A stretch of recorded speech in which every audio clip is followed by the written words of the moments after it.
Jeff Van Gundy joining me here on the Rich Eisen Show. What'd you think of Patrick Ewing getting the gig in Georgetown, huh? Yeah, really happy. My brother's here in Houston today. They play the Rockets tonight, and he brought me all my Georgetown gear. So I'm already decked out in Hoya gear, and hopefully I'll get to see him to play a lot.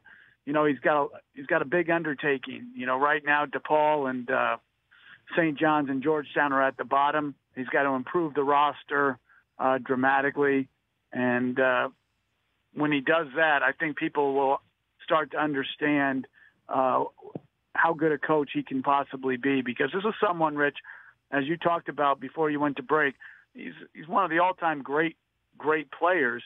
But I think people sometimes forget he's invested as much time in his second profession of coaching, 15 years being assistant. This isn't something he takes lightly. It's not something he takes for granted. He's going to work extremely hard at getting Georgetown pointed in the right direction again. Why do you think it took so long for him to get a gig, and that his alma mater was the one to finally do it? Head coaching job, obviously. Yeah, it's hard to figure how jobs are gotten or lost, however you want to look at it. I know he's interviewed. I know Sacramento he was very close to last year before Dave Yeager got hired. I think there's universal respect for Patrick. I think there is some size bias. I also think there's a little bit of bias by ownership who don't do a deep dive into his background about some of the media perceptions that were driven when he was a player. This is a man who faced so much racism along the way. If you remember back, all the signs that he faced in college. So I think, unfortunately, some of those things have persisted.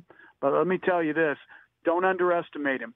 I think, you know, people that don't know him may be shocked at his sense of humor, his passion, and certainly he's got a great basketball mind, and he's a very, very bright, loyal man of great integrity. What do you mean by size bias? I think I know what you mean, but how does that manifest itself in a job search? That, I think that, you know, when we think of the game as far as who would make good coaches that were great players or good players, we tend to think of guards, smaller players. And from an offensive standpoint, they do have control of the game a little bit more, but defensively, your bigs with their ability to read pick-and-roll situations, get teams into coverages, understand schemes.